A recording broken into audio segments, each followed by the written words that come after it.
உத்தரப்பிரதேச மாநிலம் பிரயாக்ராஜ் மகா கும்பமேளா விழாவிற்கு வருகை தந்த பக்தர்கள் மீண்டும் ஊர் திரும்புவதற்காக ரயிலுக்கு காத்திருந்து இரவு ரயில் நிலையத்திலேயே தங்கி ஓய்வெடுத்தனர். மகா கும்பமேளா கடந்த 11ஆம் தேதி தொடங்கிய நிலையில் நாள்தோறும் லட்சக்கணக்கான பக்தர்கள் வருகை தந்து திரிவேணி சங்கமத்தில் புனித நீராடி செல்கின்றனர். விழாவில் பங்கேற்ற பின் சொந்த ஊர்களுக்கு திரும்ப பிரயாக்ராஜ் ரயில் நிலையத்தில் ஏராளமான பக்தர்கள் தங்கியிருந்து தங்கள் ரயில்களுக்காக காத்திருந்தனர். அங்குள்ள வாகன நிறுத்துமிடம் உள்ளிட்ட இடங்களில் பலர் ஓய்வெடுத்தனர்.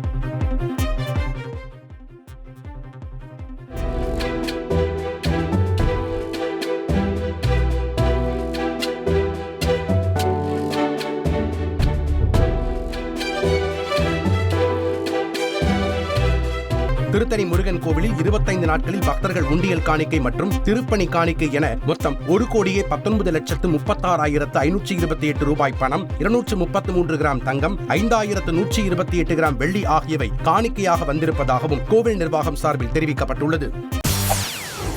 செய்திகளை உடனுக்குடன் தெரிந்து கொள்ள உடனே சப்ஸ்கிரைப் பண்ணுங்க.